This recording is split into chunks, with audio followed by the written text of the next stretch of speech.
నుంచి నేను ఈ పిరమిడ్ స్పిరిచువల్ సొసైటీస్లోకి వచ్చి ఇప్పటికి 15 సంవత్సరాలు అయింది. మరి పత్రికారితో ఎన్నో అనుభవాలు, వారితో కలిసి దాదాపుగా 10 సంవత్సరాలుగా జర్నీ చేస్తూ ఉన్నాను. వారి నుంచి ఎన్నో విషయాలు నేర్చుకుంటూ వారి యొక్క స్వీయ అనుభవంలోంచి వాళ్ళు ప్రతి చోట వారి యొక్క మీటింగ్స్లో కానీ ఎక్కడైనా కానీ వారు ఎలా ఉంటారు, ఎదుటి వ్యక్తులతోటి ఎలా ఉంటారు అనేది ఎంతో గర్వించదగ్గ విషయం. అటువంటి ఏ గురువు కూడా మనకి నేర్పించకపోవచ్చు. నేను చూసిన వాళ్ళు ఎవరు కూడా అలా చెప్పలేదు. కానీ పత్రికారి విషయంలో ఇటువంటి విషయాల దగ్గర నుంచి నేను ఎన్నో నేర్చుకున్నాం. అలాగే స్వాధ్యాయం విషయంలో కానీ, మరి ఆనాపానసతి విషయంలో అయితే చెప్పక్కర్లేదు. మరి చిన్న చిన్న ధ్యానాలు చిన్న చిన్న లాభాలు, పెద్ద పెద్ద ధ్యానాలు పెద్ద పెద్ద లాభాలు అని చెప్తూ ఉన్నారు. మరి అటువంటిది ఎంతో సాధన ద్వారా మరి వారు నేర్పించిన చూపించిన మార్గం నుంచి ఎంతో జ్ఞానాన్ని కూడా తీసుకోవడం జరిగింది. మరి అలాగే కైలాసపురి కడతాల్ విషయంలోకి వస్తే 2007లో దాన్ని గురువుగారు ప్రారంభించడం జరిగింది. అక్కడ ఆ ప్రాజెక్ట్ని తీసుకుని 2009లో భూమి పూజ చేయటం దగ్గర నుంచి కూడా అక్కడ నాకు ఒక పాత్ర ఇవ్వటం జరిగింది. మరి ఆ చుట్టుపక్కల గ్రామాల్లో ధ్యాన ప్రచారం చేయటం కానీ, అక్కడ ఉన్న వాళ్ళకి ఈ పిరమిడ్ యొక్క విశేషాన్ని అలాగే ధ్యాన యొక్క లాభాలని కూడా అక్కడ తెలియజేస్తూ దాదాపుగా ఒక 2 సంవత్సరాల పాటు నేను అక్కడ ధ్యాన ప్రచారం చేయడానికి నాకు ఒక అవకాశం ఇవ్వటం జరిగింది. దాని తర్వాత మరి కైలాసపూర్లో ధ్యానమ చక్రాలు ప్రారంభమైన దగ్గర నుంచి 2012 నుంచి ఈ రోజు వరకు కూడా, అంటే 2019 వరకు కూడా ఎన్నో మరి ధ్యానయజ్ఞాల్లో నా వంతు పాత్రను నేను పోషించాను. మరి నాకు ఇంత గొప్ప అవకాశాన్ని ఇచ్చిన గురువుగారికి ఎలా కృతజ్ఞతలు తెలియజేసుకున్నా కానీ సరిపోదు. కాబట్టి మరి వారు ఏమీ ఆశించట్లేదు మన దగ్గర నుంచి. ధ్యానాన్ని ఎలా అందరిలోకి తీసుకువెళ్తారు అన్నది ఒకటే చూస్తున్నారు. మరి అటువంటి గొప్ప అవకాశం ప్రకృతి మనకి ఇస్తూ ఉంది. ఆ ఇచ్చిన అవకాశాన్ని మనం సద్వినియోగం చేసుకోవాలి. అది చేసుకుంటూ ఉన్నాను నేనైతే ప్రత్యేకంగా. మరి నాలాంటి మాస్టర్స్ ఎంతోమంది ఉన్నారు ఇక్కడ భూమి మీద. ఈ పిఎస్ఎస్ఎం మూమెంట్లో కూడా, ఈ పిఎస్ఎస్ఎం మూమెంట్ ద్వారా వాళ్ళు ఎంతో ప్రచారం చేస్తున్నారు. మరి ఈరోజు పత్రికారి పక్కన కూర్చుని మాట్లాడే అవకాశం రావటం నాకు నేను అదృష్టంగా భావిస్తున్నాను. నమస్కారం సార్. అయ్యా బాబు నమస్కారం. మరి 30 సంవత్సరాల మన పిఎస్ఎస్ఎం మూమెంట్లో ఈ రోజున ఇంత గొప్ప అదృష్టం, ఎన్నో లక్షల మందికి మనం ధ్యానం నేర్పించడం జరిగింది. మరి ఒక వ్యక్తిగా మొదలయ్యి పత్రికారు ఈ రోజున ఇంతమందికి ఎలా నేర్పించగలిగారు? అటువంటి అవకాశం మరి పిరమిడ్ మాస్టర్గా మనకి అది ఎలా సాధ్యమవుతుంది? దాని గురించి కొద్దిగా వివరించమని చెప్పేసి కోరుతున్నాను. అలా జరిగిపోయిందంతా. నాకు చిన్నప్పటి నుంచే నలుగురు పోగేసుకొని నేర్పించడం అలవాటు నాకు. అది క్రికెట్ కానివ్వండి, లేకపోతే చదువులు కానివ్వండి,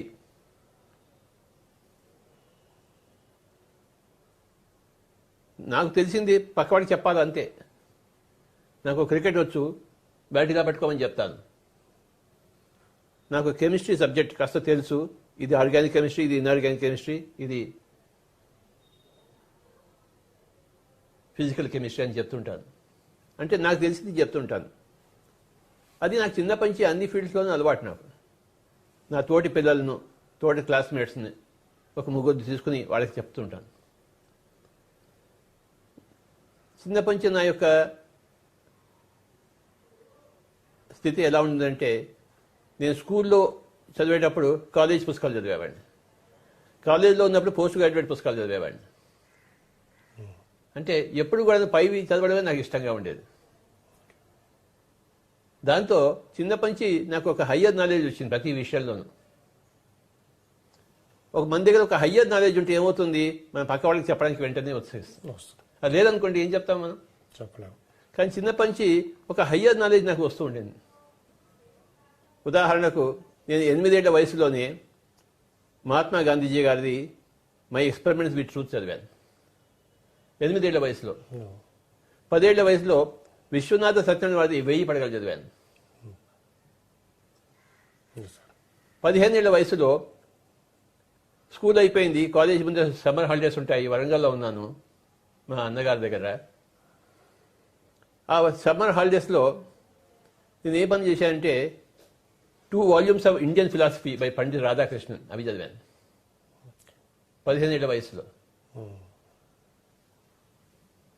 ఏదో ఒకటి చేయడం అలవాటు నాకు.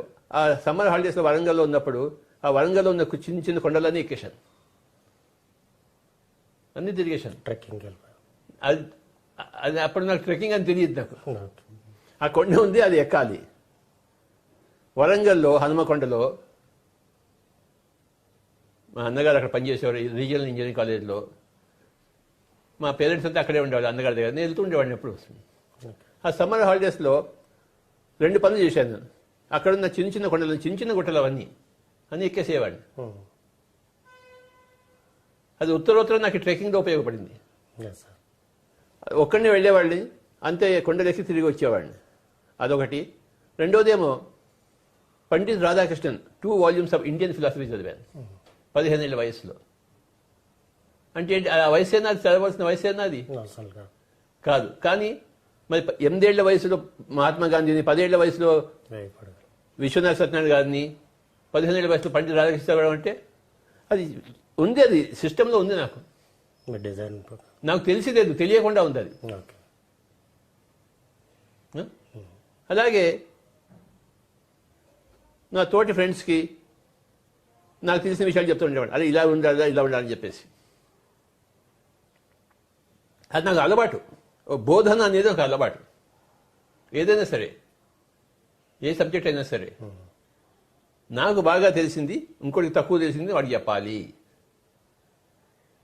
ఆ యొక్క జీన్స్ ఉన్నాయి ఇంట్లో నా దగ్గర. ఎక్కడి నుంచి వచ్చాయంటే గత జన్మల నుంచి వస్తాయి, మన జీవిత ప్రణాళికల నుంచి వస్తాయి. ఫ్యూచర్లో మనం ఏం చేయాలి దాన్ని బట్టి కూడా మనం చేస్తుంటాం. ఏదైనా పరిస్థితి, ఏదైనా కారణాలు ఎక్కడ ఉంటాయి, గతంలో నుంచి ఉంటే కారణాలు, భవిష్యత్తులో ఉంటే కారణాలు, వర్తమానంలో ఉంటే కారణాలు.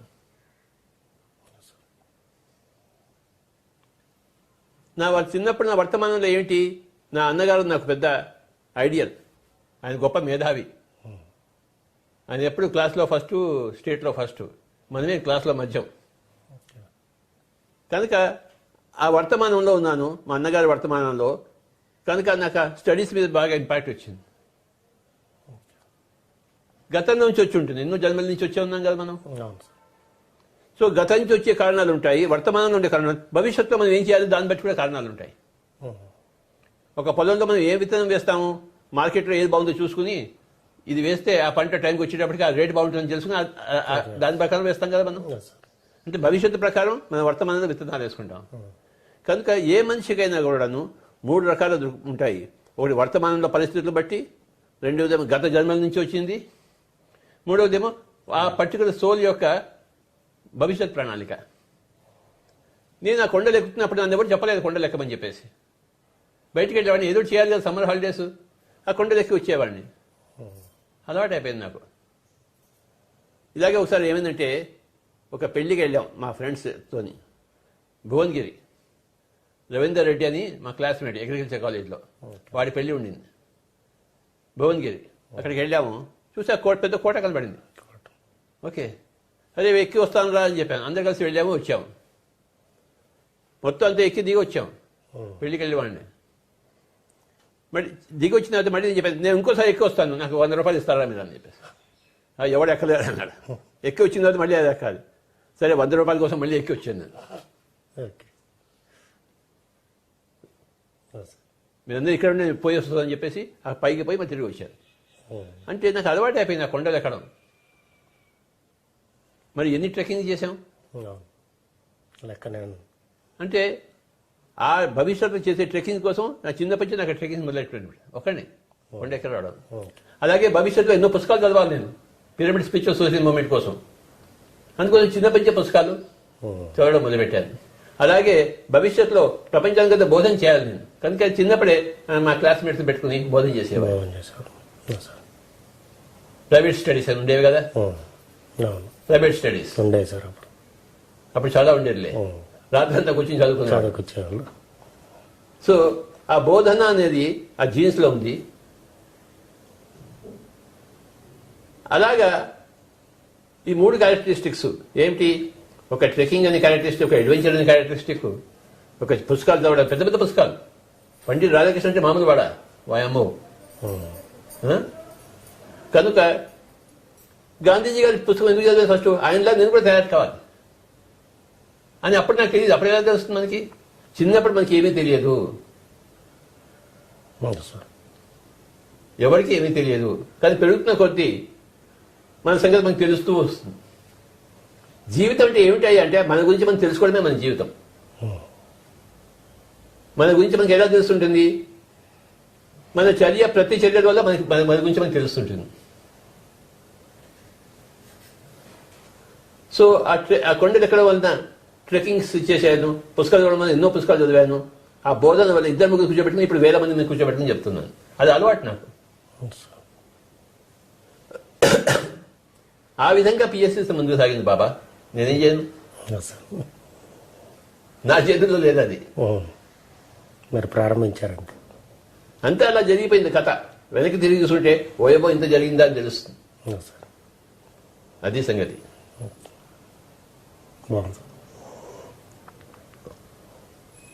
మీరు ఇందాడ అన్నారు చిన్నప్పుడు ఎవరికి ఏం తెలియదని. అంటే నేను నా చిన్నతనంలో నేను విన్నాను సార్, చిన్నవాళ్ళు భగవంతుడితో సమానం పిల్లలు అని చెప్పేసి అంటారు. వాళ్ళకి 5-6 సంవత్సరాలు వచ్చే వరకు ఆగు చిన్నవాళ్ళే కాదు, అందరూ భగవంతుడితో సమానం. పెద్దవాడైనా ముసలివాడైనా వాడు భగవంతుడే బాబా.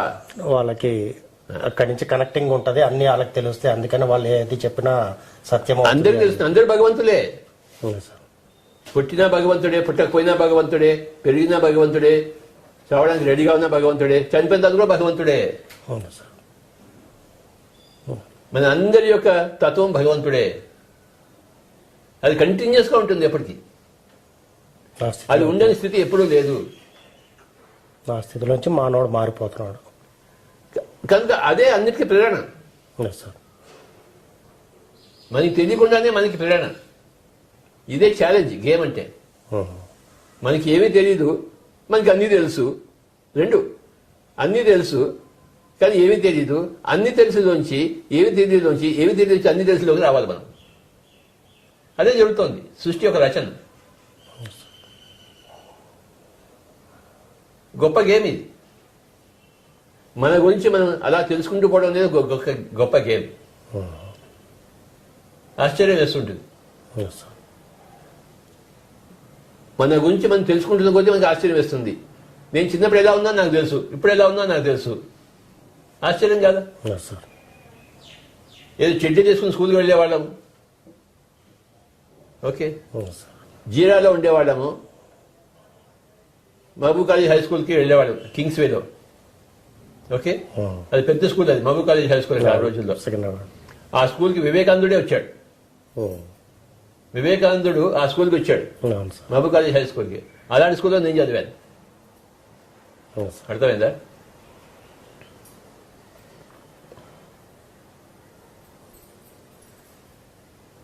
ఆ రోజుల్లో జయంతిలాల్ అని క్రికెటర్ ఉండేవాడు.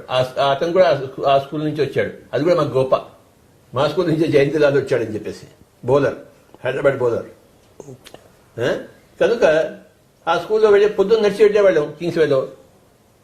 మధ్యాహ్నంకి చిన్న క్యారియర్లో ఇంత పెరుగన్నం, ఇంత ఆవకాయ ముక్క పెట్టుకునేవాళ్ళం ఇంటి నుంచి. నేను మా తమ్ముడు ఉండేవాడు, నాకన్నా 2 ఏళ్ళకి.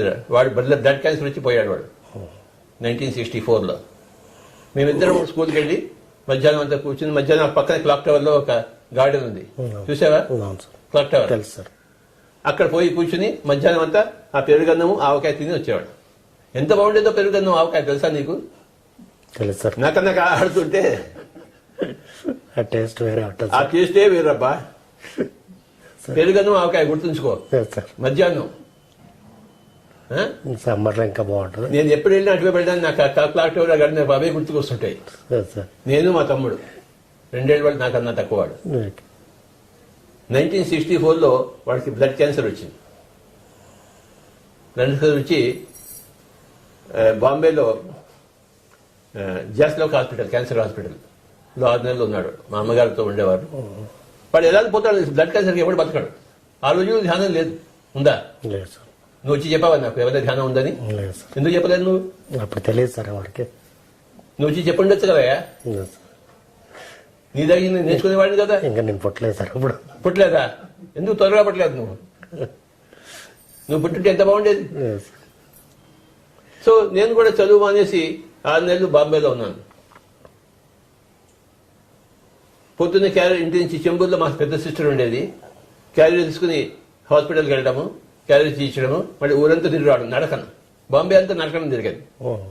నాకు నడక అలవాటు అయిపోయింది. ఇప్పుడు సహకార ర్యాలీలకు పనికొస్తుంది. ఇప్పుడు అన్నిటికీ పనికి వస్తుంది నడక. బాంబేలో ఒకసారి ఏమైంది తెలుసా? బాంబేలో చెప్పనా వద్దా? చెప్పండి సార్. కానీ ఇంకెవరికి చెప్పద్దు. అలాగే సార్. ఎందుకంటే ఎవరు వినొద్దు పిఎంసీ నుంచి. అలా తిరుగుతున్న రోజుల్లో నా దగ్గర ₹1.5 ఉంది జేబులో. సార్. ఏమి రూపాయి ఎంత ఉంది? ₹1.5. మామూలుగా అనుకుందా ₹1.5 అంటే? ₹100 సమానం సార్.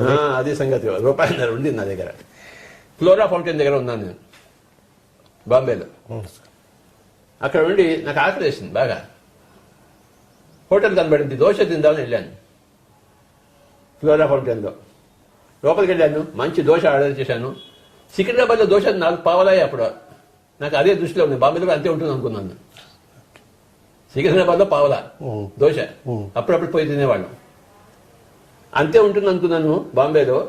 ఫ్లోరా ఫౌంటైన్లో హోటల్ అదిగి దోశ అని చెప్పాను. వాడు దోశ తీసుకొచ్చాడు. ఓకే, బిల్ తీసుకొచ్చాడు ₹1.5. నా దగ్గర ₹1.5 కూడా, ₹1 ఉండింది నా దగ్గర. ₹1 ఉండింది అనుకుంటాను. వాడు ₹1.5 బిల్ తీసుకొచ్చాడు. ఎక్కడి నుంచి తీసుకొచ్చాను? ఇప్పుడు నువ్వుంటే ఏం చేస్తావు చెప్పు? ఏం చేస్తావా? ఇప్పుడైతే కమ్యూనికేషన్ సార్. అప్పుడే కమ్యూనికేషన్ కూడా లేదు. అయ్యా బాంబే నాయన, ఊరికారు ఊర్లో.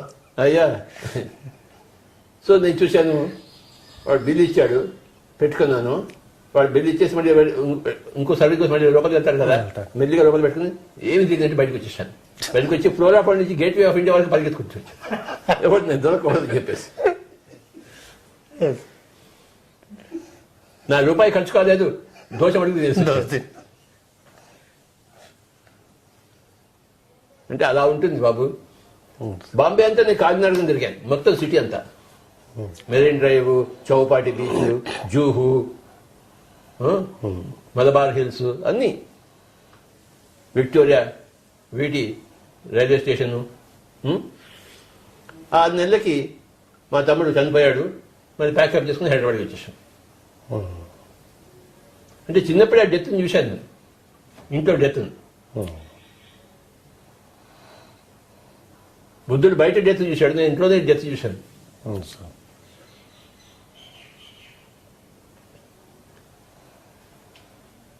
అది ప్రభావితం చేస్తుంది కదా అందరినీ. అది చేస్తున్నది కూడా నాకు తెలియదు. నాకు అప్పుడు పుట్టాడు, పోయాడు. ఓకే, అంటే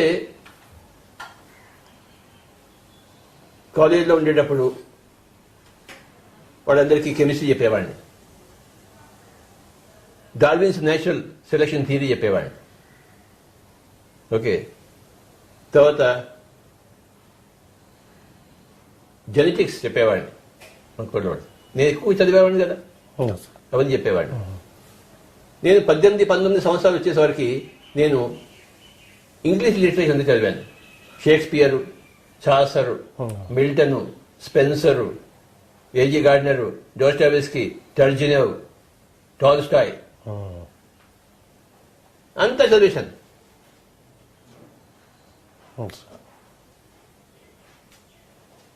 అంటే చదువుల మీద అంత ఇంట్రెస్ట్ నాకు.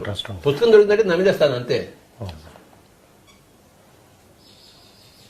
ఉత్తరోత్తర ఇన్ని పుస్తకాలు చదవడానికి ఇగో ఇప్పుడు ఈ శ్రీనివాస్ రెడ్డి గారు మా ఇంటి కింద ఉన్నారు, మా అల్లుడు గారు, నమస్కారం. ఆయన రోజుకు కొత్త పుస్తకం తీసుకొస్తుంటాడు. నా ప్రాణాలు తీసుకుంటాడు. ఇవి తీసుకుంటే నీకు నేను చదవకుండా ఉంటానా? మీకు ఇష్టమైన పని చేస్తున్నారు. రోజుకో కొత్త పుస్తకం తీసుకొస్తుంటాడు. మీరు లక్కీగా ఆయన చేతిలో ఇలా ఇరుక్కుపోయారు సార్ లాక్డౌన్ వల్ల. నా చేతిలో ఆయన ఇరుక్కున్నాడు, ఆయన చేతిలో నేను ఇరుక్కున్నా, నాకు ఇప్పటిలాగా అర్థం కావట్లేదు. లేదు పుస్తకాల చేతిలో ఇద్దరం ఇరుక్కుందామా? ఎన్నో కొత్త విషయాలు తెలిసినాయి సార్ చాలా మందికి. వయబో ఎన్నెన్నో కొత్త విషయాలు నాయన. Untold Sita and Yashodhara. కనుక నా చిన్నప్పటి జీవితం అలా జరిగింది. తర్వాత ఐఏఎస్ తీసుకోవాలని చదవడం మొదలుపెట్టాను. మా అన్నగారు ఏం చేశారు, అది నువ్వు ఐఏఎస్ చదవరా అన్నాడు. మా అన్నగారి మాట నాకు వేదం అప్పుడు. అందుకోసం అంతకుముందు నేను తెనాలిలో ఇన్కమ్ ట్యాక్స్ ఇన్స్పెక్టర్గా పనిచేశాను ఒక 10 నెలలు. ఇన్కమ్ ట్యాక్స్ ఇన్స్పెక్టర్ ఏంట్రా, నువ్వు వచ్చేసి హైదరాబాద్కి చదువు, ఐఏఎస్ చదువు అన్నాడు ఆయన. సరే దాన్ని రిజైన్ చేసి వచ్చాను.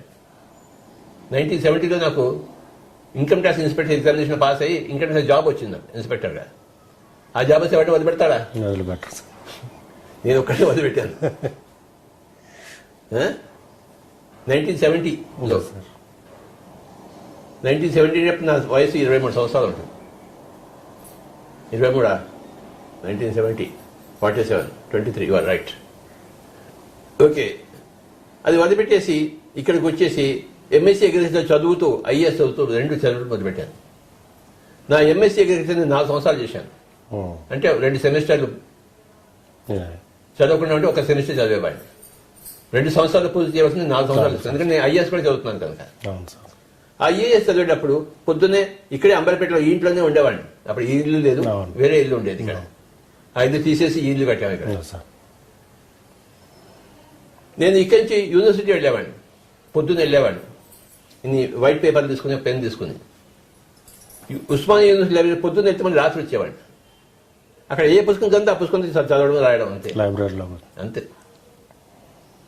అలాగే సిటీ సెంట్రల్ లైబ్రరీ, ఇంకా ఎన్నో లైబ్రరీస్ ఉన్నాయి హైదరాబాద్లో, అన్ని తిరుగుతుండేవాడు. 4 సంవత్సరాలు తిరిగాను లైబ్రరీ చుట్టూ. ఎందుకంటే నాలెడ్జ్. దేనికంటే ఐఏఎస్ కోసం. ఐఏఎస్ రాలేదయ్యా, నాకు ఫెయిల్ అయిపోయాను. నాకు కోపం వచ్చింది.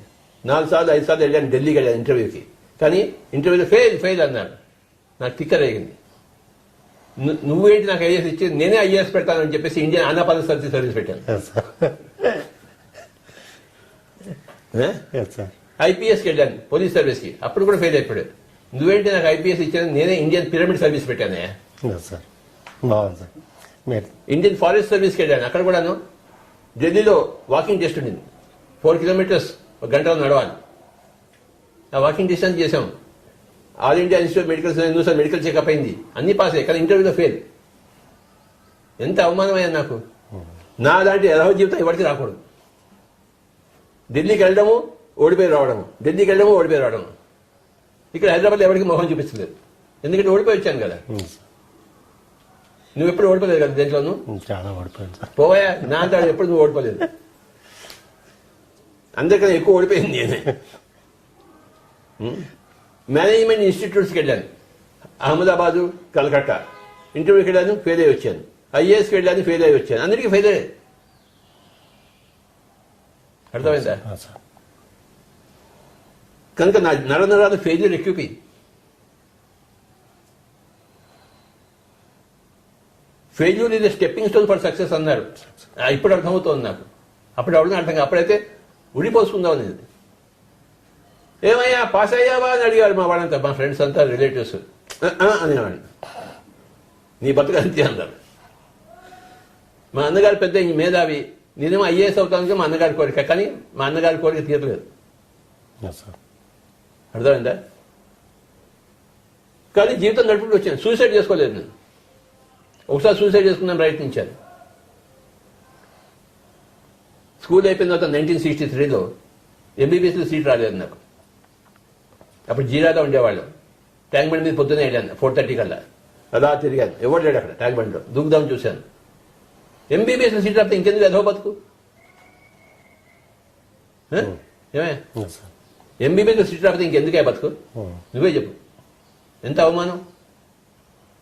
దూకుదాం ట్రై చేశాను పొద్దున్నే 4:30కి. కానీ నాకు చంద్రుడి అసలు పడవు. నాకు నేను వేడి నీళ్ళు స్నానం చేయాలి. అక్కడ వేడి నీళ్ళు అన్ని చల్ల నీళ్లు. నాయన వద్దు, ఈ చల్లటి చావు వద్దు, నాకు వేడి చావు కావాలని చెప్పేసి మళ్ళీ వచ్చేసాను. అప్పటి నుంచి ఎంబీబీఎస్ అంటే పెద్ద క్రోధం. నువ్వేంటి నాకు ఎంబీబీఎస్ ఇచ్చేది, నా ఎంబీబీఎస్ నేనే పెట్టుకుంటే చెప్పేసి ఎంబీబీఎస్ అంటే bachelor of meditation, bachelor of spirituality meditation. అంటే నేను ఎంతేందో ఫెయిల్ అయ్యాను, అవన్నీ నాకు విధంగా నేను మార్చుకోను పోరాను అని చెప్పేసి. నువ్వేంటి నాకు చెప్పేది, నేనే నీకు ఇస్తాను ఎంబీబీఎస్ డిగ్రీ. అలా జరిగింది. ఏం చెప్పంటే కడుపు చించుకుంటే కాళ్ళ మీద పడుతుంది ఆయన. నువ్వు అలాంటి ప్రశ్నలు అడిగావేంటి నన్ను? అందరి మధ్య అందరు ఏమనుకుంటారు చూసేవాళ్ళు అందరూ, నీ జీవితం ఇలా తగలబడిందా అని. ఎంత రేపంటే నీ ఊర్లో తిరగలేదు నేను లాక్డౌన్ తర్వాత. ఏదో మంచి ప్రశ్నలు అడుగును.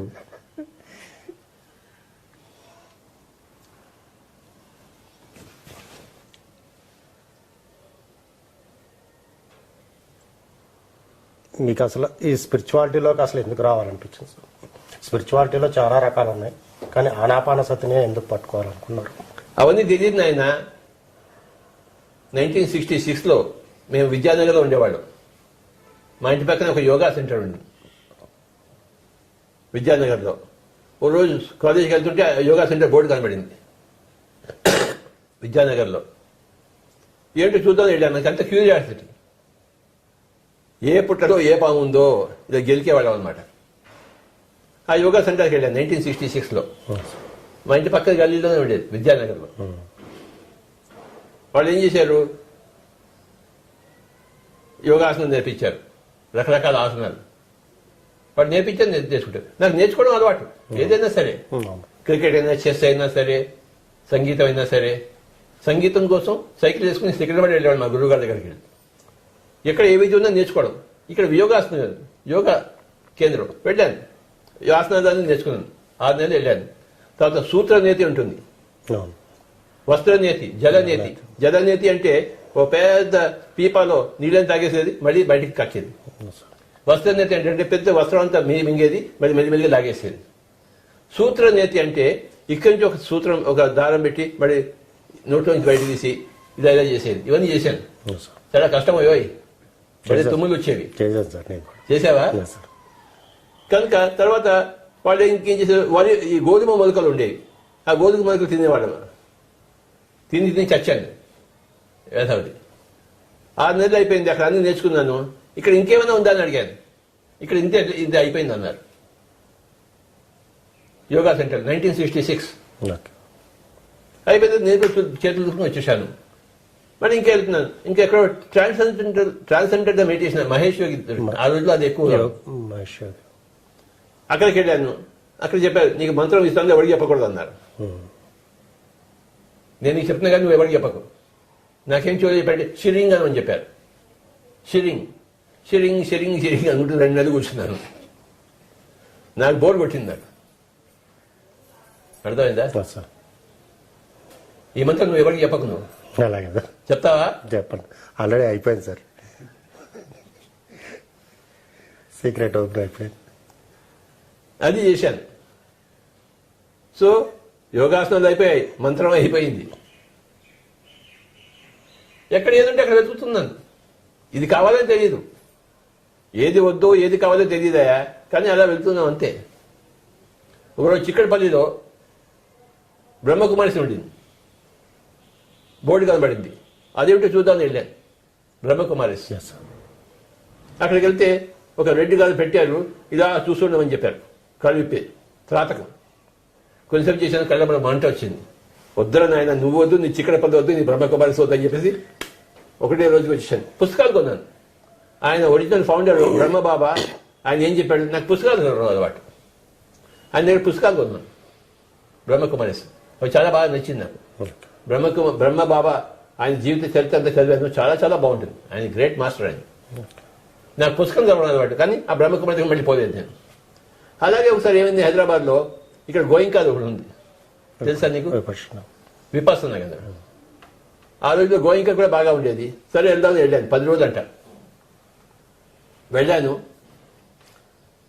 రామచంద్ర భలే డిసిప్లిన్ ఉండేది. మనకి అసలు డిసిప్లిన్, నా అంత చెత్త కూడా ఎవరు లేడు. మనకి డిసిప్లిన్ లేదు. మనకి ఎవరితో మాట్లాడకూడదు, రాత్రి పడుకోవాలంట, నిద్ర రాకపోతే పడుకోవాలంట. ఎలా పడుకుంటావు? 10 రోజులు ఉండాలంట మౌనంగా. నాకు ఒక్క రోజుకే తిక్కలేగింది. నాకు పెట్ట బెడ పట్టుకుని వచ్చేసాను. మనకి ఎక్కడ కుదురు లేదబ్బా. నచ్చితే చేస్తాము, నచ్చకపోతే చేయము. Yes sir. పుస్తకాలు కొన్ని మట్టుకు వస్తాను. ఏమిటో చెప్పాడు వాళ్ళు ఏం చెప్పారు? ఆ సత్యనారాయణ గోయిక గారు ఆయన జీవిత చరిత్ర ఏమిటి, ఆయన బర్మాకి వెళ్ళాడు, బర్మా నుంచి వచ్చాడు, అవన్నీ విషయాలు తెలుసుకోండి. అది ఇంట్రెస్ట్ మనకి.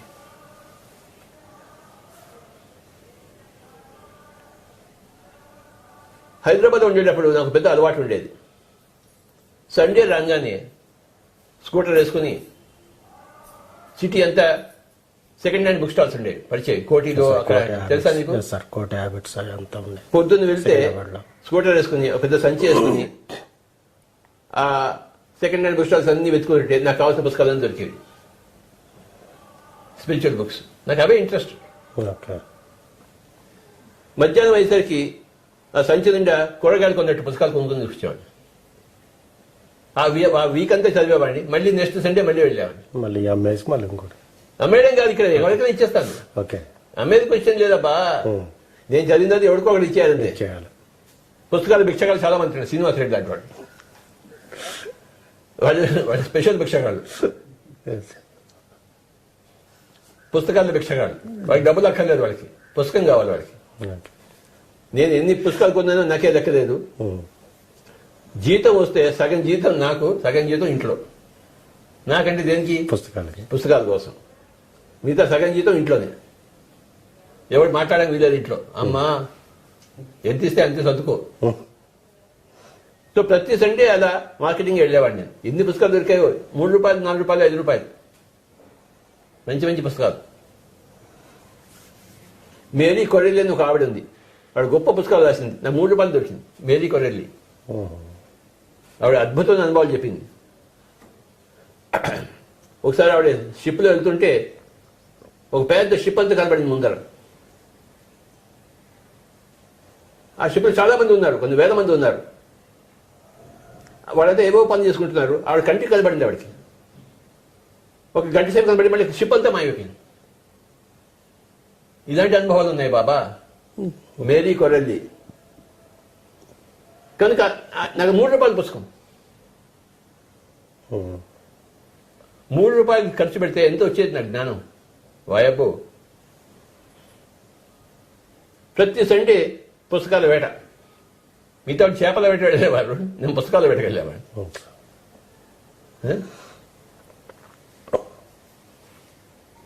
ఉస్మానియా యూనివర్సిటీ కొన్ని పుస్తకాలు దొంగలించాను తెలుసా నేను. నాకు కావాల్సిన పుస్తకం దొరుకుతుంది అనుకో, ఇక్కడ పెట్టుకుని వచ్చేసాడు. ఎవరు చెప్పద్దు. చెప్తావేంటి? చెప్పండి సార్. చెప్పాలంటే నీ ఇంటి మీద బాంబేస్తాను. అలాగే నేను అసలే రాయలసీమ వాడిని. చెప్పండి సార్. 1975లో రాయలసీమ వెళ్ళాను. తెలంగాణ వాళ్ళు పెట్టేసి అక్కడంతా బాంబులే వస్తారు, జాగ్రత్త. నేను అక్కడ పెరిగినవాడిని. ఇక్కడ తెలంగాణలో పుట్టినా రాయలసీమలో పెరిగినవాడిని. అక్కడ పెరిగా. అర్థమైందా? నా దగ్గర రాయలసీమ కల్చర్ చాలా ఉంది. ఇక్కడ పుస్తకం పెట్టుకుని వచ్చేసామండి, ఎవరికి తెలియనట్టు.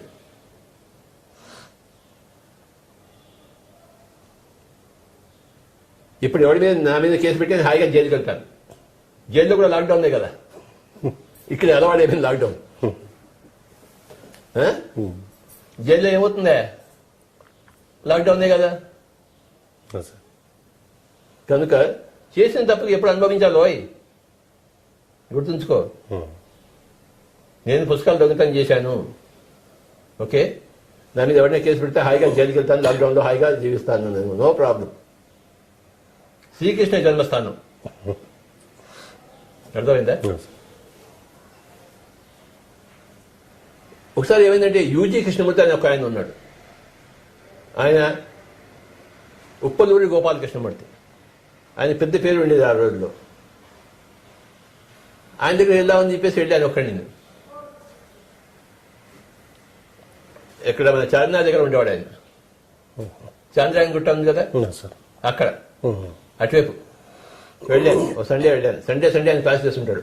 వెళ్ళేసరికి ఓ 200 మంది కూర్చున్నారు యూజీ కృష్ణమూర్తి దగ్గర, ఉప్పలూరి గోపాలకృష్ణమూర్తి. ఆయన గొప్ప మేధావి అని చెప్పేసి, ఎన్లైటెడ్ మాస్టర్ అని చెప్పేసి నేను వెళ్ళాను. చూడాలి కదా ఎన్లైటెడ్ మాస్టర్ అంటే. ఆయన రమణ మహర్షిని ఒకటే తిడుతున్నాడు. ఆయన నాకు తిక్కరేగింది. ఆ 200 మందిలో నేను లేచి ఈ ఉప్పలూరి గోపాలకృష్ణ తిట్టేశాను.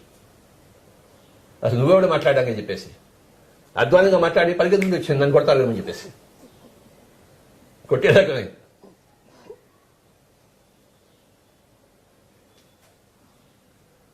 ఉప్పులూరు గోపాలకృష్ణ పడితే ఆ రోజులో మనం రిబెల్ మనం అర్థమైందా ఎవరికి లెక్క చేసేవాళ్ళం కాదు తిట్టడం అంటే తిట్టడమే నీకు తెలుసు కదా నా తిట్టడం గురించి నిన్న ఎప్పుడైనా తిట్టానా కొట్టారు కూడా సార్. కొట్టానా ఎవరు చెప్పగా బాబు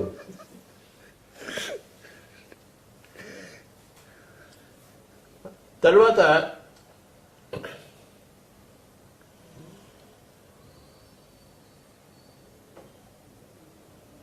'83లో నేను 83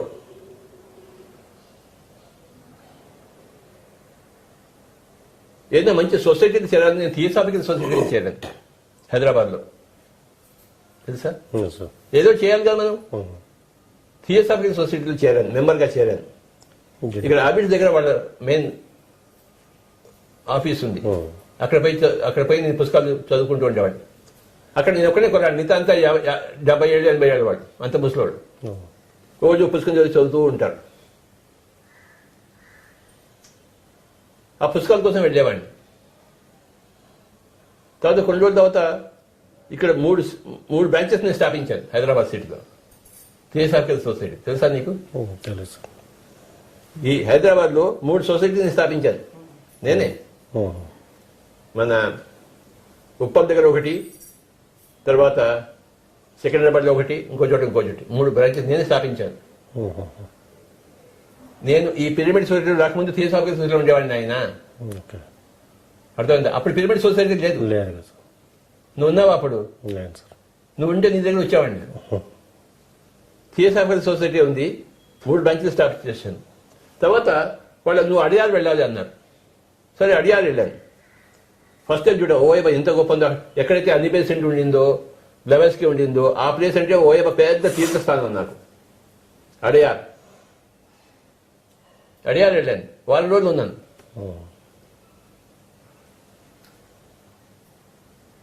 '85లో 86 ఇక్కడ హైదరాబాద్లోనే ఇంకో పత్రి అని ఒక ఆయన ఉండేవాడు ఆయన వైస్ ప్రెసిడెంట్ థియోసాఫికల్ సొసైటీకి ఆయన నాకు ఇక్కడ కలిశాడు ఆయన రిఫరెన్స్ తీసుకుని అక్కడ అడియాలి వెళ్ళాను ఆయన కూడా పత్రియే ఆయన వైస్ ప్రెసిడెంట్ థియోసాఫికల్ సొసైటీకి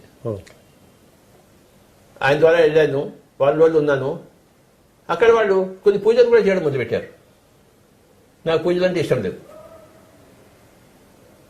అప్పటికే ఎన్లైటెడ్ అయిపోయాం కదా ఎలా గొడవ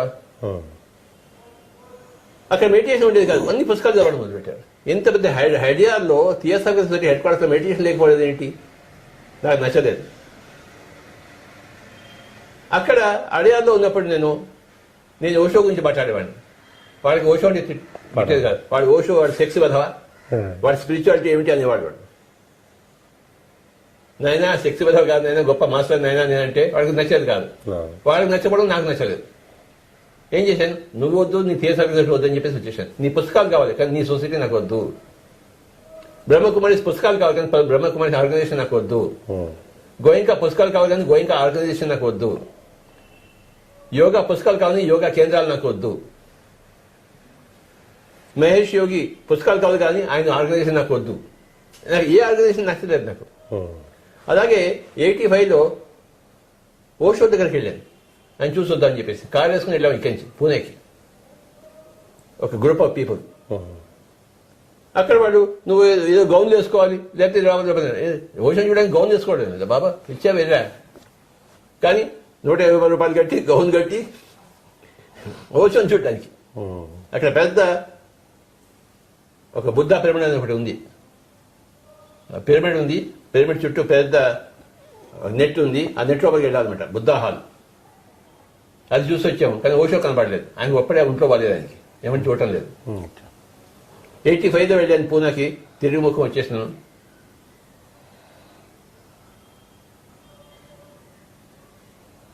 అప్పటికే మన వాళ్ళకి హైదరాబాద్ గ్రూప్లో చాలా మంది థర్డ్ డే ఎక్స్పీరియన్స్ ఉన్నాయి అక్కడ ఓషో వాళ్ళని అడిగాను మీకు ఏమైనా థర్డ్ డే ఎక్స్పీరియన్స్ అండి థర్డ్ డే అంటే అంతా బూటకం ఉన్నారు వాడు యదృశ్యం తదృశ్యం అంట ఎలా ఫిలాసఫీ వాడు ఈ చూసేదంతా అదంతా బూటకం అని అన్నాడు. సో అదే థియోసాఫికల్ సొసైటీకి వెళ్తే ఓషో బూటకం అన్నారు. ఓషో దగ్గరికి వెళ్తే థర్డ్ ఐ లోపసాంగ్ లోప ఇదంతా బూటకం అన్నారు. నాకు నచ్చలేదు. నచ్చకపోయినా మళ్ళీ ఓషోని చూడాలని చెప్పేసి సజీవంగా ఉన్నాడు కదా ఆయన. 85లో వెళ్ళాను, మళ్ళీ 86లో కూడా వెళ్ళాను పూణేకి. కాలేజ్ని వెళ్ళాం నలుగురు. ఆ గౌన్లకి డబ్బులంతా ఇచ్చేసి లోపలంతా తిరిగి వచ్చాం, కానీ ఓషో లేదు అక్కడ. థర్డ్ డే అనుభవం ఎవరికి అక్కర్లేదు. వాడికి బాగా ఎగరడం కావాలంతే, మ్యూజిక్ పెట్టుకుని ఎగరడం కావాలి. డైనమిక్ మెడిటేషన్ అంటే మ్యూజిక్ పెట్టుకోవాలి, ఎగరాడాలి బాగా. నాకేమో ఎగరడం రాదు. అయ్యా నాకు ఏ ఆర్గనైజేషన్ నచ్చలేదయ్యా. ఏం చేయమంటావు నన్ను? అన్నిటిని రంగరించి అంటే ఎన్ని చోట్లకి వెళ్ళాను చూడు నేను. ఆల్మోస్ట్ గా ఉన్నాయన్ని తిరిగేశారు సార్. నాకు నచ్చలేదు. రామకృష్ణ మిషన్కి వెళ్ళేవాడిని. ఎందుకు వెళ్ళేవాడిని? అక్కడ మంచి హాల్ ఉంది. స్వామి రంగనాథానంద క్లాసులు చెప్పేవాడు. కానీ 9 o'clock ఆయన క్లాస్ చెప్తానంటే 8:30కే బిస్మిల్లా ఖాన్ సంగీతం పెట్టేవాడు. నేను ఆ సంగీతం మీద వచ్చేసాను బయటికి. 8:30కే వెళ్ళేవాడిని రామకృష్ణ మిషన్కి. హాఫ్ అన్ అవర్ బిస్మిల్లా సంగీతం విని అటు రంగనాథ స్వామి ఇంటి బయటకు వచ్చేసేవాడిని. నాకు బోర్ కొట్టేది వేదాంతం అంతా. No Ranganatha Swamy, no Ramakrishna machine. అక్కడ రామకృష్ణ మందిర్ ఉండేది. అక్కడ పోయి హాయిగా కూర్చొని మెడిటేషన్ చేసుకునేవాడిని. మిగతా అంతా భజన చేసేవాడిని, నేను మెడిటేషన్కి వచ్చేవాడిని. అంటే నేను తిరగని చూడలేదు, ఎక్కడ నిలవలేదు. ఏమిటో మనకి నచ్చలేదు ఏవి. ఒకటి ఉంటే రెండు ఉండేవి, రెండు ఉంటే మూడవది ఉండేది. అక్కడ మనకేమో అన్ని కావాలి. అర్థమైందా? చివరికి ఏం తెలిసిపోయింది? మనమే స్టార్ట్ చేయాలి బాబా. ఎక్కడికి వెళ్ళినా నాకన్నా ఎక్కువ ఎవరు కనపడలేదు నాకు. వెళ్ళాను, సిన్సియర్గా వెళ్ళాను. ఎక్కడ నాకెందుకు శిష్యరికం చేయడం అలవాటు. సంగీతంలో చేశాను నేను. సంగీతంలో చేసింది శిష్యరికం. ఆధ్యాత్మికంగా ఎందుకు చేయను నేను? సంగీతంలో పూర్తిగా శిష్యరికం చేశాను. మా ఫ్లూట్ గురువు గారు టిఎస్ చంద్రశేఖర్ గారి దగ్గర, తర్వాత పినాకపాణి గారి దగ్గర. అర్థమైందా? శిష్యరికం చేయడం నాకు తెలుసు. మరి ఆధ్యాత్మికంగా ఎక్కడ శిష్యరికం చేయలేదు. చేయడానికి నాకు ఆ రూపం ఏమి తన్నుకు రాలేదు. అయితే రామకృష్ణ మిషన్లో ఎంతో మంది స్వామీజీలు ఉన్నారు. వాళ్ళకి తన్నుకు రావాలి కదా. వాళ్ళని చూస్తే కళకు నమస్కారం పెట్టేసి వాడికి దాసం అవ్వాలి కదా. అయ్యానా? కాలేదు. ఎందుకు కాలేదు? నాకు అది నచ్చలేదు. ఎప్పుడు కూడాను నీకన్నా తక్కువ వాళ్ళ దగ్గర నువ్వు ఎప్పుడు వెళ్ళలేవు. నీకన్నా ఎక్కువ వాళ్ళ దగ్గరికి నువ్వు వెళ్ళగలవు. అర్థమైందా? అది ఎక్కువ తక్కువ నీకు తెలియదు, కానీ నీ హృదయం ఒప్పుకోదు అక్కడ పోవడానికి. నీకు బ్రెయిన్ పరంగా నీకు తెలియదు ఏది గొప్ప ఏది గొప్ప తక్కువ అని చెప్పేసి, కానీ నీ హృదయం చెప్తుంది ఇక్కడ కాదురా అని చెప్పేసి. సో నేను తిరగని చూడలేదు. అయితే పుస్తకాలను చదివాను. ప్రతి వాళ్ళ ఆర్గనైజేషన్ పుస్తకాలను చదవడం ఇంపార్టెంట్. ఏ ఆర్గనైజేషన్ అయినా. అడాల్ఫ్ హిట్లర్ అయినా మైండ్ క్యాంప్ చదివాను. కార్ల్ మార్క్స్ది దాస్ క్యాపిటల్ చదివాను. ఎవడు ఏ పుస్తకం చదివాను నేను పుస్తకం చదువుతాను. అందరూ నాలెడ్జ్ వస్తున్నాడు. వాడు కమ్యూనిస్ట్ కానీ, ఎథియిస్ట్ కానీ, థియిస్ట్ కానీ, భక్తి కానీ, వేదాంతంలో కానీ, వివేకానంద పుస్తకాలను చదివాను. రామకృష్ణ పుస్తకాలు, గాస్పెల్ ఆఫ్ రామకృష్ణ అవన్నీ చదివాను నేను. పుస్తకాలు చదువుతాను, ఆ ఆర్గనైజేషన్లో పోను. ఓషో పుస్తకాలు చదివాను. ఇంకోసారి ఏమైందంటే యోగానంద పరమహంస గురించి తెలిసింది. క్రియాయోగ అదేంటో చూద్దామని చెప్పేసి వాడికి లెటర్ రాశాను. వాడికి లెటర్ రిప్లై వచ్చింది. ఇది లెటర్ రూపంగా మేము చెప్పము, ఇది స్ట్రిక్ట్ సీరియస్ ప్రైవేట్గా చెప్తాము, మీరు రాంచీకి రావాలన్నాడు. నా బొంత నేను ఎందుకు వెళ్తాను రాంచీకి? నాకు ఇక్కడ చెప్పండి అని చెప్తాను. మళ్ళీ పుస్తకం లెటర్ రాశాను. మళ్ళీ వాళ్ళు రిప్లై ఇస్తే లెటర్కి రిప్లై ఇస్తారు. ఒక సంవత్సరం పెట్టు లెటర్లని గడిచాను నాకు రాంచీకి. క్రియాయోగం అంటే నాకు తెలుసుకోవాలి కదా. అది సీక్రెట్ సీక్రెట్ సీక్రెట్ నాకు ఇది సీక్రెట్ అర్థం కాలేదు. నాలాంటి వాడు శిష్యుడు నీకెక్కడ దొరుకుతాడు అసలు? నాలాంటి వాడు నువ్వు చెప్పకపోతే నువ్వెందుకు అక్కడ పనికి మానేవాడివి, రాంచీ వాడివి? నో. ఒక సంవత్సరం ఉత్తర ప్రత్యుత్తరాలు చేసి మానేశానిక. నో రాంచీ, నో యోగానంద పరమహంస అని చెప్పేసి. తర్వాత రాంచీకి వెళ్ళినప్పుడు అవన్నీ చూసి వచ్చాను. యుక్తేశ్వరగిరి ఉన్న చోటుకి వెళ్ళాను, రామకృష్ణ పరమహంస పుట్టిన ప్లేస్ వెళ్ళాను, కామార్పుకూరు అవన్నీ తిరిగాను. Sight seeing. రాంచీకి వెళ్ళాను, ఆ పుస్తకాలు చదివాను, కానీ వాళ్ళ ఆర్గనైజేషన్ చేరాను. అర్థమైందా? పిఎస్ఎస్ఎంలో ఉన్న పుస్తకాలు అసలు ఎక్కడా దొరకవు కూడా ఎవరికి. ఇది మన పిఎస్ఎస్ఎం హిస్టరీ ఆయన. సార్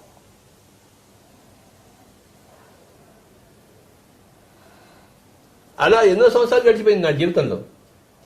చివరికి ఒకరోజు పిఎస్ఎస్ఎం బోర్డు దొరికిందా, నమస్కారం పెట్టి అందులో చేరాను నేను. ఏదో కొత్తగా ఉంది పిరమిడ్ మూవ్మెంట్ అంటే ఇందులో చేద్దామని అందులో చేరి అందులో మెంబర్ అయిపోయాను. ఖాయం అయి వేసుకున్నాను. కర్నూలులో ఖాయం చేసుకున్నాను. కర్నూలులో షౌరీ గారి ఇంట్లో ఉండేవాడు. ఆయన పుస్తకాలు బాగా చదివాడు. ఆయన దగ్గర పెద్ద ర్యాక్స్ అండ్ ర్యాక్స్ పుస్తకాలు ఉండేవి.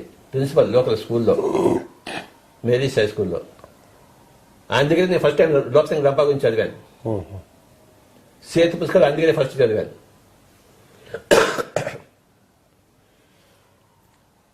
వాళ్ళ ఇంటి మీద ఒక చిన్న రూమ్ ఉండేది. అక్కడ నేను ఒక బోర్డు పెట్టేసి meditation enlightenment centre first board పెట్టడం జరిగింది. 1990 మే ఫస్ట్ బోర్డు అది మన పిఎస్ఎస్ఎంకి. ఏం చెప్పాను? Meditation and enlightenment centre. రెండు వర్డ్స్. ఎవడో ఒకడు పనికి వాడు వచ్చాడు, గడ్డ నీళ్ళు లాంటి గడ్డ మాసిన వాడు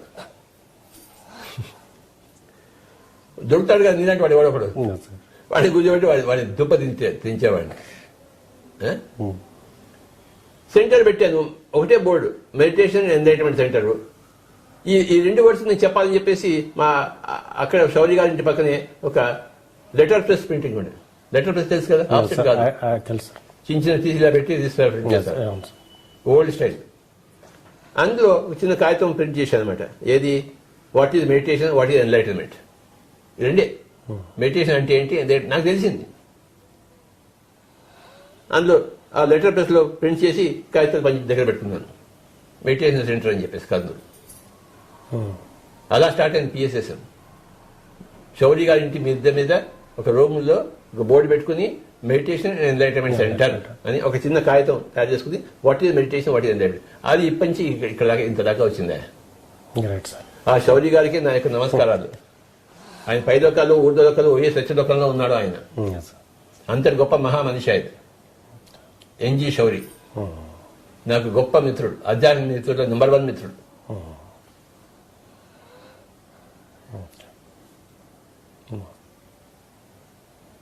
కర్నూలు నాకు చాలా ఇచ్చిందయ్యా.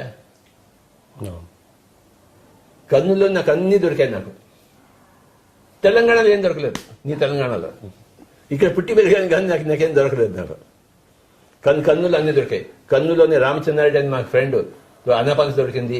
ఎన్జి శౌరి గారు గొప్ప ఫ్రెండ్ దొరికారు. అక్కడే సదానంద యోగి గారు దొరికారు. అక్కడే బీవిరెడ్డి గారు దొరికారు. అక్కడే ఫస్ట్ పిరమిడ్ వచ్చింది. కర్నూలు నిర్ణయించుడు.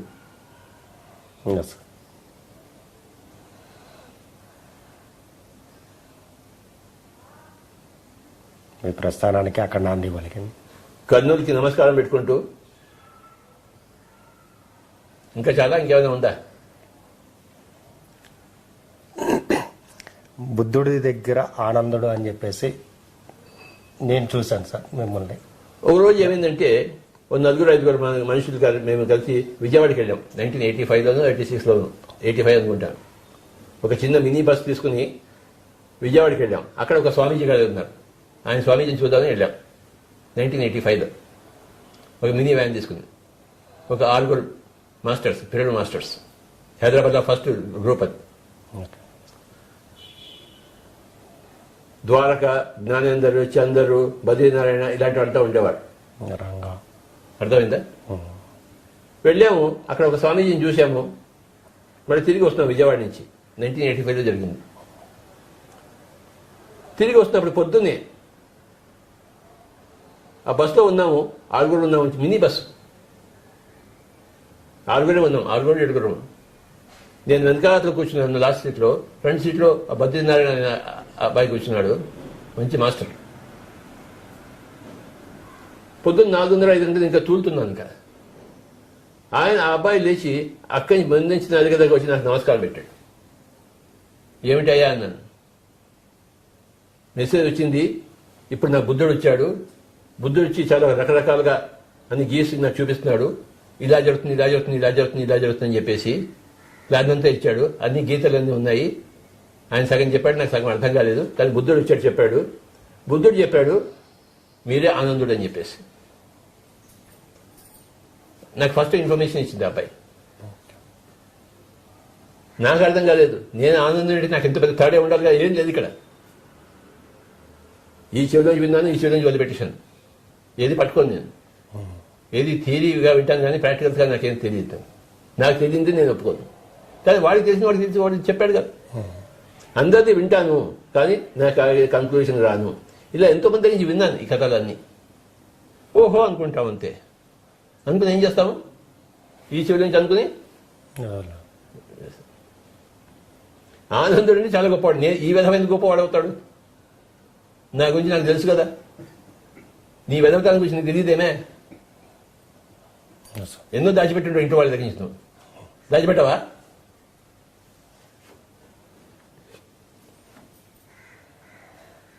నాకు తెలుసు నా పనికి మందుతాను. అంత గొప్ప ఆనందుడు నేను అవుతాను.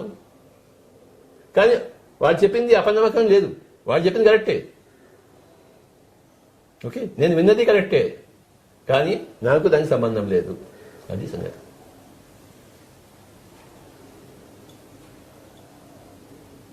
మాకు వచ్చిన విజన్ మేము ఎలా ఇది చేసుకోవాలి? మాకు వచ్చిన విజన్ మేము ఎలా ఇది చేసుకోవాలి? నీ ఇష్టం వచ్చినట్టు చేసుకో. ఓకే. నాకు వచ్చిన దాన్ని నాకు ఇష్టం వచ్చినట్టు చేసుకుంటే నీ ఇష్టం నువ్వు ఎత్తి చేసుకోను ఆయన. ఓకే. అప్పో దీపో భవ. ఓకే. నీ స్టేట్మెంట్ నాకు దీపం కాలేదు, అవును సార్. నా స్టేట్మెంట్ నీకు దీపం కాకూడదు. నీ అనుభవమే నీకు దీపం అంతే. ఎవరికి వారే యమునా తీరే. నాకు ఎంతమంది వచ్చి నా గత జన్మ వాడు చూసినట్టు చెప్పినా నాకు మటుకు నేను ఏ నిర్ధారణకి రావడం అసంభవం, అశాస్త్రీయం. నా అనుభవం చేస్తే నేను వస్తాను. ఇప్పటిదాకా నా అనుభవాలని చెప్పాను కదా, ఎంతమంది దగ్గరికి వెళ్ళి తిట్టి వచ్చాను కొట్టి వచ్చాను అని చెప్పేసి. నా అనుభవం నేను చెప్తాను. నా అనుభవం నుంచి నేను తప్పకుండా చెప్తాను. నాకు ఇది జరిగింది, నాకు నచ్చలేదు, ఆ ఆసనం నాకు నచ్చలేదు, ఓషో థర్డ్ ఐ గురించి మాట్లాడకపోవడం నాకు నచ్చలేదు. ఓషో కాదు, సిఎస్ఐ సొసైటీ వాళ్ళు ఓషోని తిట్టడం నాకు నచ్చలేదు.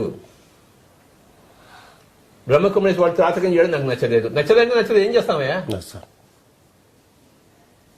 ఆ విపాసన సెంటర్లో గోయింకా అందరిని పీకుతుంటే నాకు నచ్చలేదు.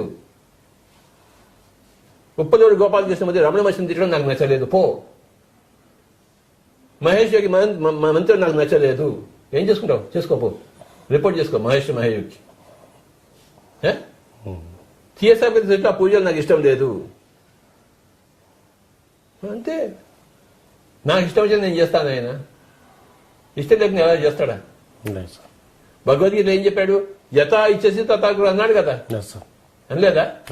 నేను చెప్పినట్టు నువ్వు చెయ్యి అన్నాడా? మరి వాడికి తెలిసినట్టు వాడు చేశాడు మహేష్ యోగి, ఓషోకి తెలిసినట్టు ఓషో చేశాడు. లోక్సంగ్ రంప యూపరి వాడి పుస్తకంలో అన్ని బాగా చెప్పి చివరి చాప్టర్లో మాంసం తినమని చెప్పాడు లోక్సంగ్ రంప. నేను ఒప్పుకుంటానేంటి? నువ్వు ఒప్పుకుంటావా? కానీ లోక్సంగ్ రంప అంటే గొప్ప యోగే మాంసం తినమని చెప్పాడు, ప్రోత్సహించాడు. నేనేం చేశాను? ఆ తర్జుమా చేసినప్పుడు తెలుగులో ఆ చాప్టర్ తీసి పడేశాను. ఆయన రాసిన పుస్తకంలో ఆ చాప్టర్ ఉంది, నేను తర్జుమా చేసిన ఆ పుస్తకం ఆ చాప్టర్ లేదు. నాకు అది నచ్చలేదు అంతే. ఆయన చెప్పిన దాన్ని నువ్వు కౌంటర్ చేస్తావంటే నా ఇష్టం, నాది. ఎవడు ఏది చెప్పినా కూడాను మాంసం తినమని చెప్పినా నేను మాసం ఖచ్చితంగా చెప్పను, అది నాకు ఇష్టం లేదు. మా అన్నగారే మాంసం తింటే మొదలుపెట్టాడు హాంకాంగ్కి వెళ్ళి.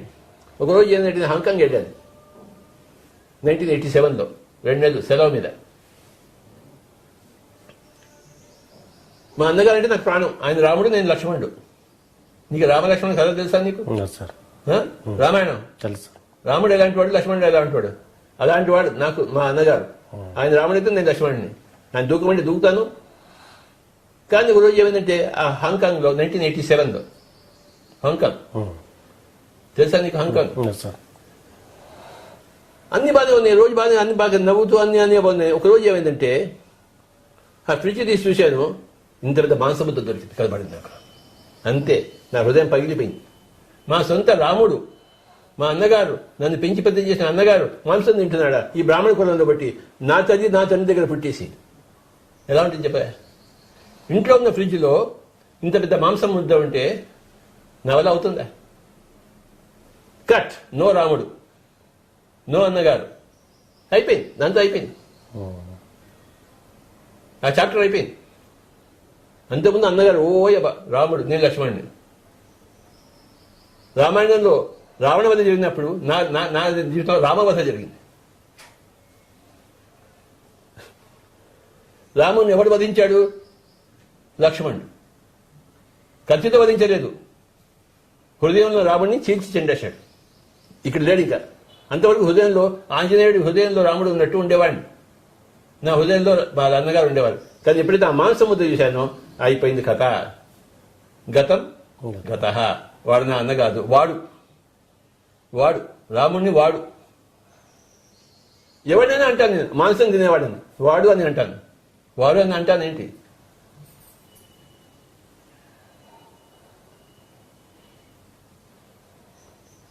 ఆ తర్వాత ఏమైందంటే మళ్ళీ ఇండియాకి వచ్చిన తర్వాత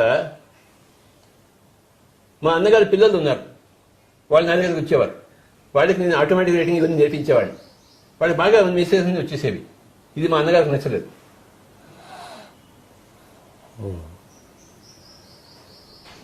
వాళ్ళని నా వైపు తిట్టుకుంటుందని చెప్పేసి మా అన్నగారికి నా మీద కోపం వచ్చింది. ఎందుకంటే లోపల ఆయన కడుపులంతా మాంసం ఉంది కదా, సొంత లక్ష్మణుడి మీదే ఆయన కోపం వచ్చింది. కోపం చేసాడు, వాళ్ళ పిల్లల్ని నా దగ్గర రాకుండా చేశాడు. వాళ్ళు కూడా మాంసం పెట్టడం మొదలుపెట్టాడు. ఇంకేముంది కథ? ఆ ఫ్యామిలీ నాకు దూరం అయిపోయింది. మా వదిన గారు మేడం గారికి సొంత అక్క, కానీ ఆ ఫ్యామిలీ నాకు దూరం అయిపోయింది. నా సొంత అన్నగారి ఫ్యామిలీ, ఆ పిల్లలు ఇద్దరిని పెంచి నేను పెద్ద చేశాను, ముగ్గురిని, నాకు దూరం అయిపోయారు. నో ప్రాబ్లం, మనకేం ప్రాబ్లం లేదు. మాంసం తిననివాడే నా వాడు, మాంసం తినేవాడు అస్మదీయుడు కాదు, తస్మదీయుడు. ఇంటింటి కథ ఇంత ఉంటుంది ఆయన. ఏం చెప్పమంటావు?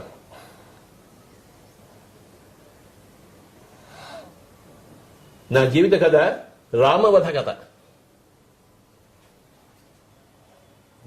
రాముడినే లక్ష్మణుడు వధించాడు. ఇది నా కథ. నా కుటుంబం కాకుండా పోయింది. ఇప్పుడు నీ కుటుంబం, చంద్రశేఖర్ కుటుంబమే నా కుటుంబం. ఆయన thank you sir. Pyramid master కుటుంబమే నా కుటుంబం. నా కుటుంబంలో అందరూ శాకాహారులే, అహింసాపరులే, అందరూ ధ్యానులే, అందరూ యోగులే. అలాంటి వాళ్ళతోనే ఉండేదే నా కుటుంబం. ఇక్కడ అంబర్పేట ఇంట్లో ఉన్నాను, మా పక్కింట్లో అక్కడ పక్క గదిలోనే మా పెద్ద సిస్టర్ ఉంటుంది. మా బావగారి దగ్గర నేను ఎంతో పెరిగాను. మా పెద్దక్క, బావగారు వాళ్ళు పూజలు చేస్తుంటారు, ధ్యానంలోకి రాలేదు. కట్. మాంసం తినేవాళ్ళు కట్టు, పూజలు చేసేవాళ్ళు కట్టు, డాక్టర్ దగ్గర వెళ్ళేవాళ్ళు కట్టు. మా సొంత అక్క, బావగారు పూజలు చేస్తుండేవాడు. ఆ ఇంటి కాకి ఇంటి మీద వాళ్ళు, ఈ ఇంటి కాకి ఆ ఇంటి మీద వాళ్ళు. ఏవి కొట్లాటలు ఏం లేవు. వాళ్ళు పూజలు చేస్తున్నారు, నేను ధ్యానం చేస్తున్నాను. నేను పూజలకు ఎగెన్స్ట్. నేను స్వామి దయానంద సరస్వతి శిష్యుడిని. ఆయన ఏం చెప్పాడు? పూజ మెట్టు కాదు అగడత అని చెప్పాడు. ఏం చెప్పాడు? పూజ మెట్టు కాదు అగడత. ఆయన ఎంత గొప్ప పుస్తకం వేశాడు, సత్యార్థ ప్రకాశం అని చెప్పేసి, స్వామి దయానంద సరస్వతి.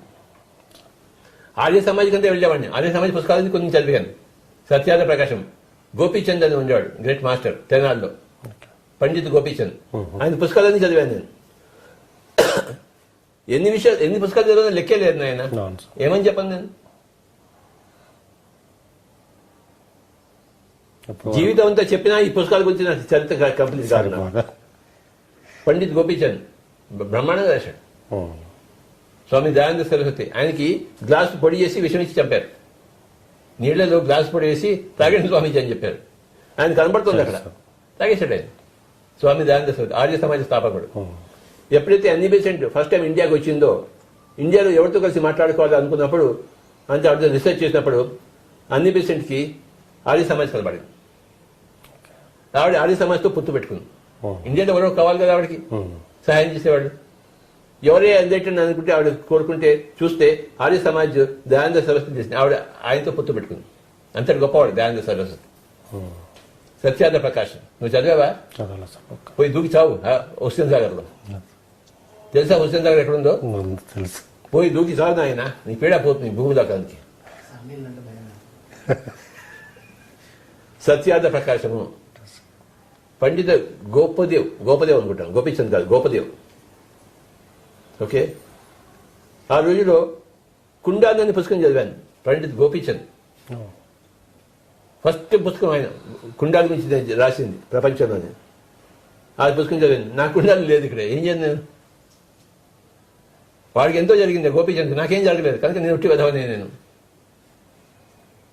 కానీ ఆ పుస్తకం చదివేందుకు నేను గొప్పవాడిని అంతే. నాకేం కుండాన్ని కాలేదు. ఆ హైదరాబాద్ గ్రూప్ వాడు నాకేం కావట్లేదు అంటే, స్వామి నీకు అన్నీ అయిపోయి గడ్డలోని ఇప్పుడు ఇంకే పోతుంది అన్నాడు. ఆ లాజిక్ కూడా కరెక్టే. ఓకే, నమ్మేశాను నేను. నాకు కావాల్సిన లాజిక్ నేను నమ్మేస్తాను. అది గత జమలు అయితే ఈ జమలో నీకు ఎలా అవుతున్నాయా అన్నారు. కాదు. సో ఈ జమలో నేను కొద్దిగా అభ్యాసం చేశాను. ఏదో వస్తుందేమో కొండాన్ని రైజ్ అవుతుందేమో, బయ్యి వస్తుందేమో అని చెప్పేసి పుస్తకాలు చదివాను కదా. బొయ్యి లేదు, బయ్యి లేదు. ఎంతసేపు కూర్చోను నేను. చివరికి నిర్ధారణకు వచ్చాను, నేను కుండాన్ని రైజింగ్ కోసం లేను, పక్క వాళ్ళ కుండాన్ని కోసం నేను ఉన్నానని చెప్పేసి. అందరి కుండాన్ని తెచ్చేది, నా ఒకటి నా తప్ప. ఫేట్ ఏం చేస్తాం? వాడి కుండాన్ని రాసుకొచ్చాను, నేను రాసుకుని రాలేదు. వాడికి వాడి ప్లాన్ కరెక్ట్, నాకు నా ప్లాన్ కరెక్ట్ కదా అని ఒక లాజిక్ ఉంది ఇక్కడ. వాడికి వాడి ప్లాన్ కరెక్ట్ అయినప్పుడు నాకు నా ప్లాన్ కరెక్టే అవుతుంది. నేను నా ప్లాన్లో ఉన్నాను. ఏంటి? కొత్త పుస్తకాలు చూడము, అందులో 10 మంది చేరేసింది చెప్పడము. నా బోధనే నా సాధన. బోధన అనేది పెట్టాను, ఊర్లో పెట్టాను కదా. నా సాధన ఏమిటి? నా బోధనే నా సాధన. టైం అయిపోయింది నాయన. ఊరికే నీతో పెట్టుకున్నాను ఇవాళ. థ్యాంక్ యూ సార్, చాలా మంచి విషయాలు చెప్పారు. ఎన్నో తెలియని విషయాలని మనం ఈరోజు పత్రిక ద్వారా తెలుసుకోవడం, ముఖత వారితో తెలుసుకోవడం జరిగింది. మరి ఇంతటి గొప్ప అదృష్టం మనకి కలగటం చాలా అదృష్టం. మరి ఎన్నో కార్యక్రమాలు ఎన్నెన్నో లెక్క లేకుండా ఉన్నాయన్నమాట. మన ఈరోజు లాక్డౌన్ అన్న పేరే కానీ ప్రతి వాళ్ళు వాళ్ళ ఇంటి నుంచే వాళ్ళు ఎన్నెన్నో కార్యక్రమాలు చేస్తూ ఉన్నారు. అట్లాగే జూమ్ కార్యక్రమాలు, జూమ్ యాప్ ద్వారా వాళ్ళు డిజిటల్ యజ్ఞాలు చేయటము, అలాగే డైలీ క్లాసెస్ చేయటము. మరి పత్రిక హైదరాబాద్ ఎప్పుడు పెడతావా డిజిటల్? హైదరాబాద్కు మరి ఈ రోజే పత్రిక గారు ఇవ్వటం జరిగింది, చెప్పడం జరిగింది. మరి భాగ్యనగర్ మహిళా డిజిటల్ ధ్యాన యజ్ఞం 2020 జూలై 4వ తారీఖున ఉదయం 9 గంటల నుంచి సాయంత్రం 7 గంటల వరకు ఈరోజే మనం లాంచ్ చేస్తున్నాం దీన్ని. మరి జూలై 4వ తారీఖు డిజిటల్ ధ్యాన యజ్ఞం చేసుకోబోతున్నాం. గురు పౌర్ణమి సందర్భంగా జూలై 4వ తారీఖు. జూలై 5 గురు పౌర్ణమి ఉంది, కానీ నాకు ఆ రోజు ఢిల్లీలో పని ఉంది కనుక మహోదర బాబాజీ తరఫున గురు పౌర్ణమి చేస్తున్నాం కనుక జూలై 4 ఇక్కడ పెట్టుకుంటున్నాం. అలాగే సార్, తప్పకుండా. సాటర్డే. ఓకే ఓకే, చెప్పండి. జూలై 5వ తారీఖు గురు పౌర్ణమి. మరి ఆ రోజున పత్రికారికి వేరే కార్యక్రమాలు ఉండటం వలన మరి మనకి 4వ తారీఖు భాగ్యనగర్ వాసులకి 4వ తారీఖుని ఇవ్వటం జరిగింది. దీంట్లో మరి తెలంగాణ మాస్టర్స్తో పాటు అన్ని రాష్ట్రాల నుంచి కూడా మనం మాస్టర్స్ తోటి ఆ రోజు ఉదయం 9 గంటల నుంచి సాయంత్రం 7 గంటల వరకు ఈ జూమ్ ద్వారా మనం ఈ కార్యక్రమాన్ని నిర్వహించుకోబోతున్నాము. మొట్టమొదటిది భాగ్యనగర్లో ఇది. అలాగే దీన్ని పిఎంసి ద్వారా కూడా లైవ్లో మనం చూసుకోబోతున్నాము. మరి ఈ రోజున మనం ఈ బ్రోచర్ని రిలీజ్ చేసుకుంటున్నాం, దానికి సంబంధించింది. Thank you very much.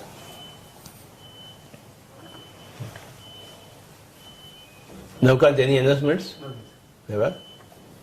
ఇప్పటిదాకా నేను చెప్పినవన్నీ మర్చిపోండి. మీరు మర్చిపోవడానికి ఇది ధ్యానం. నేనేమీ పాపం చేయలేదు, గుర్తుంచుకోండి. హాయిగా కూర్చుందాము, శ్వాస మీద జాగ్రత్త పెడదాం.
ఆఖరి ఒక నిమిషం శ్వాస మీద ధ్యాస, శ్వాసానుసంధానం.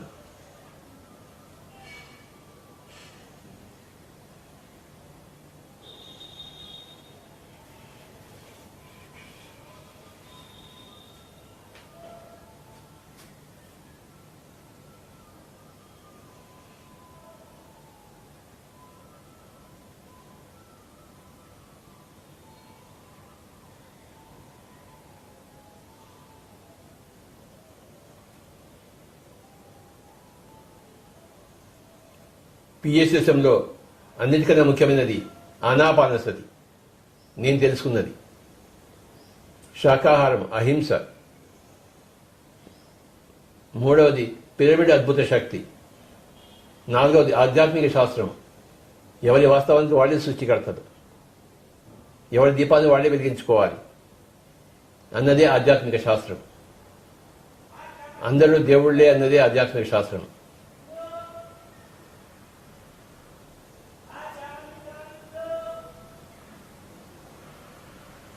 అందరూ నారాయణులే. అందులో కొంతమంది లక్ష్మీనారాయణుడు, కొంతమంది దళిత నారాయణుడు, కొంతమంది రాక్షస నారాయణుడు, కానీ అందరూ నారాయణులే. అందరూ వాస్తవానికి భగవంతుడే. భగవంతుడు కానివాడు ఎవడు లేడు. అయితే కొంతమంది లక్ష్మీనారాయణులు, కొంతమంది దళిత నారాయణులు, కొంతమంది రాక్షస నారాయణుడు.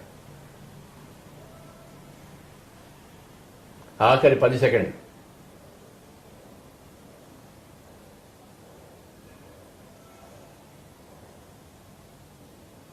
తొమ్మిది,